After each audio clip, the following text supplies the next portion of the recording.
I'm back.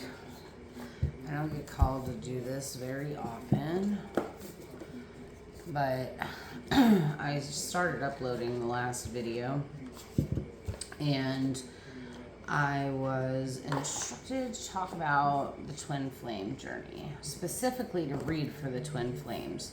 Update, I guess. Probably because the last several months have been about healing my relationship with myself. Because I want to call in my actual partner, my soul partner. For years and years of my life, was looking for love in all the wrong places because I was looking for something external. It's human nature. We're constantly seeking something external, that we really believe that we need something outside of us to complete what's already in us. We're looking for that expression of God in other people because our first experience with God is with our parents.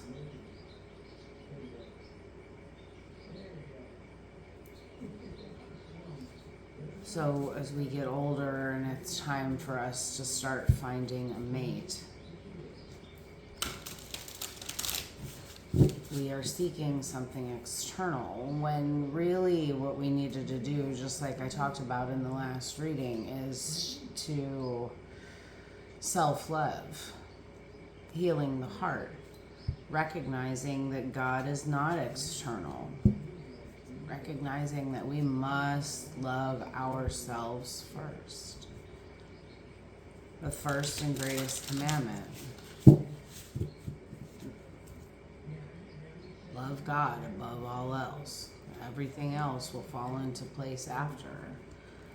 And who is God? We are God. Do not your scriptures say that you are all God? So Spirit wants me to do an update on the twin flame journey, and everybody is a twin flame. Everybody has the potential to be someone else's twin. We're mirrors. I am you, you are me, we are the all. When I look in your eyes, I see myself, and my perception of myself is my perception of you. This world is an illusion. Nothing exists outside of the self.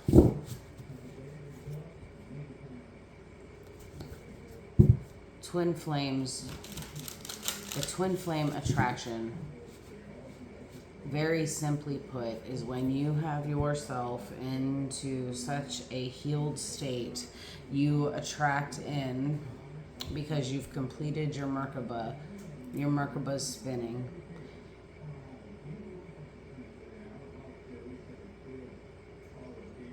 You attract in a Merkaba that is resonating at the same frequency. You're attracting in another healed version of you, equal yet opposite.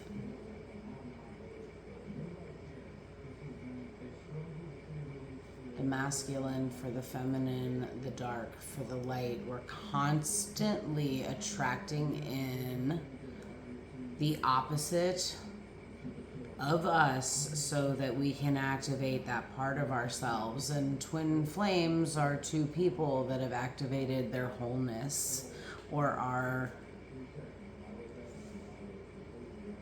activated and integrating. So, update us on the twin flame journey, please. You wanted me to talk about it.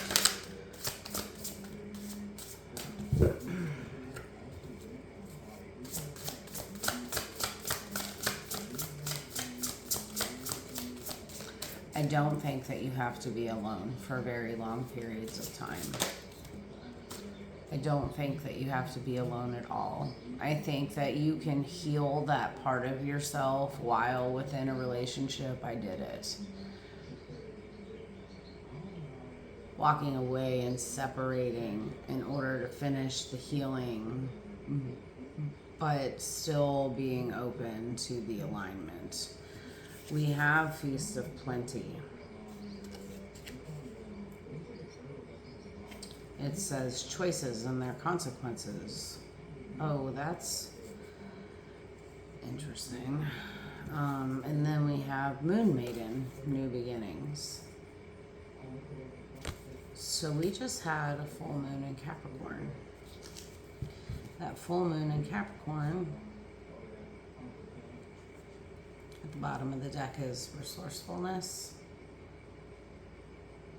horned cactus. Oh, I'm seeing the devil here. And we just had that full moon in Capricorn. So, full moons are culminations. Capricorn's associated with the devil card, and we just had a lot of light shined in on our unhealed egos, in our validation seeking and codependency addictions. I don't have a TV. Nor do I want a TV. The kids have televisions in there. Stash has one in the living room until he moves out. Sai's got one in her bedroom, and I have no interest in owning a television. I don't really watch TV. I'm actually really enjoying the quietness of living out in the country. I like waking up in the morning and listening to the birds. I like going out and doing the chores, then spending time with the animals in the morning. I am enjoying the quiet. I haven't had quiet in a very long time. I lived with a very loud man who was angry at the world. Everything was negative, and he always tried to turn that shit around and make it sound like I was the one who was being negative when I was just trying to shine a light on his negativity and point out to him that I was fucking tired.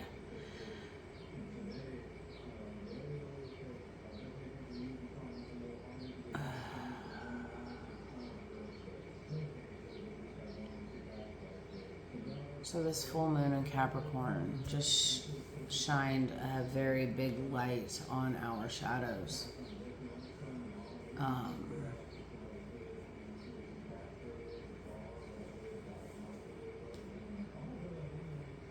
And how it relates to relationship.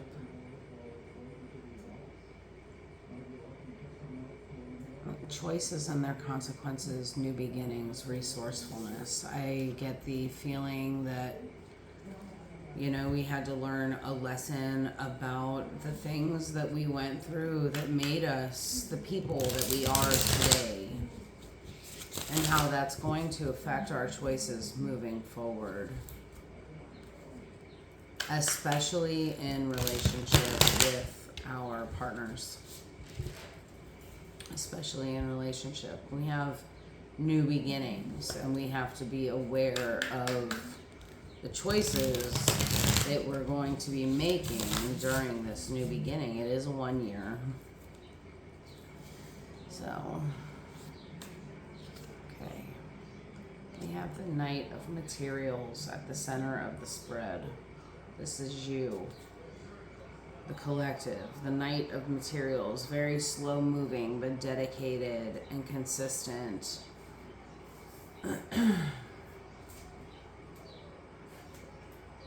Trustworthy. Awakening as the crowning energy. Of course.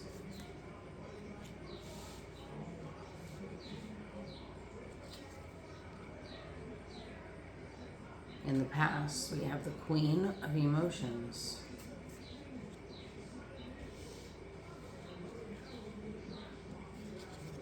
the subconscious, the muse of voices.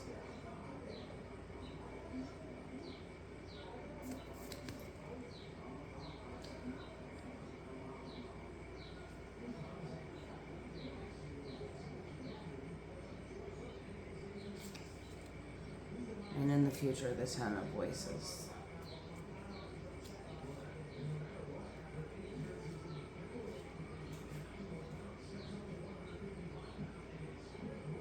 The Muse of Voices said the King of Swords.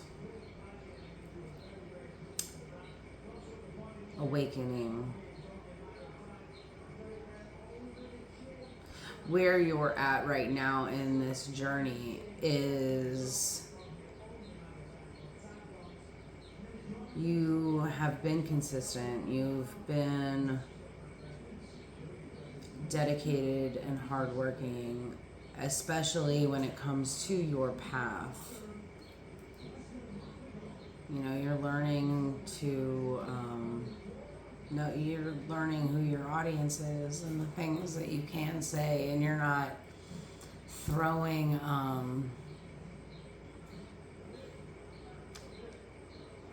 verbal vomit. You're not spewing verbal vomit everywhere. And you're not like oversharing and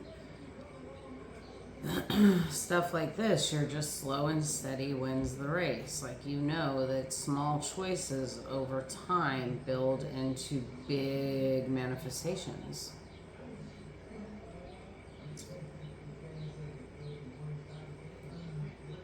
You were able to open your heart and open your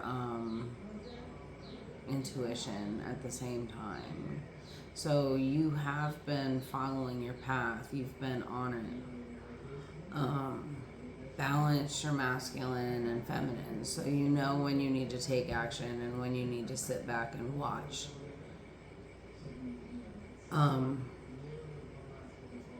The 10 of Voices, this is the 10 of Swords in the future. And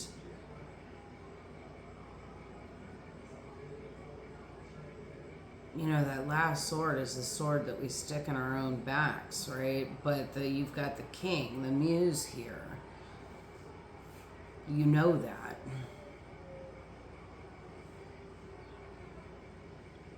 You know that. And this is you putting an end to self-sabotage. 10 reduces to 1, and 1s are new beginnings. So this is an ending and a new beginning.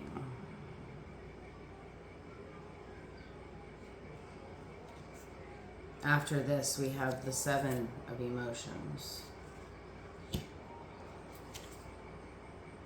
The Ace of Materials. Choices and their consequences. The Ace of Emotions. We had the Ace of Cups in the last reading as well. And finally, the 4 of Voices.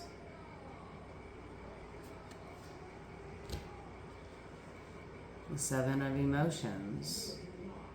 Choices, choices, choices. Which one do I choose? And if I choose this one, it's going to lead here. A new seed being planted. The consequence of the choice. The Ace of Emotions. Having enough emotional security to water that seed. And the 4 of Voices, resting in the knowing. At the bottom of the deck, the Knight of Inspiration. It's 4th of July, baby.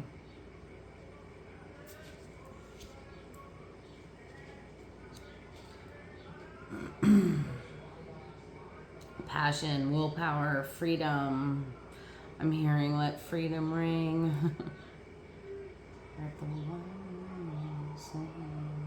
Independence Day by Martina McBride. After the Night of Inspiration is the Magician. Justice. And the Knight of Voices.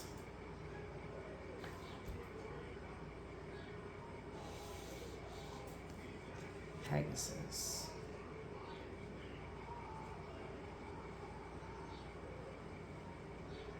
Magician and Justice. Huh. Magician and Justice. 111. On the table, my horses are coming together. The consequence of yielding your own wand.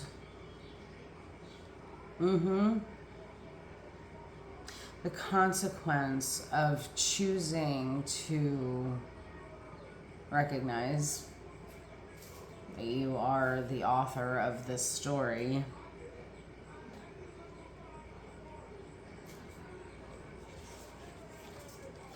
Is the ability for your timelines to converge.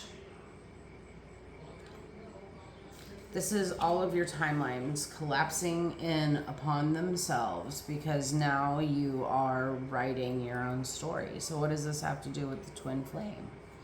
If that's what you want, you know that you're already magnetizing it in. The Knight of Inspiration is someone who is passionate and charismatic and playful and full of vigor. And I also usually connect that card with our spirit guides and our imagination. It's our creative, it's our creatability. The Knight of Voices, this is the Knight of Swords. This is being able to take decisive action. If we want a new beginning, we just write a new beginning for ourselves. Step out of the old story and begin a new one.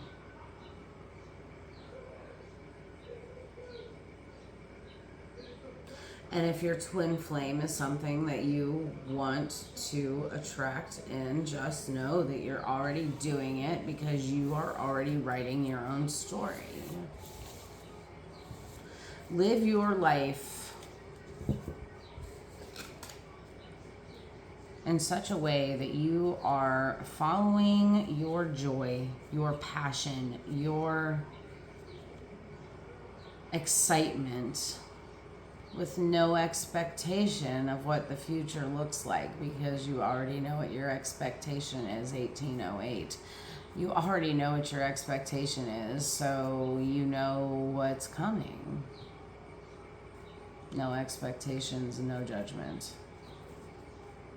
You will find that twin flame and accept no less. All right. That's my last message for today. Happy 4th of July. Happy Saturday. I love you guys, and I'll catch you on the next one. Later.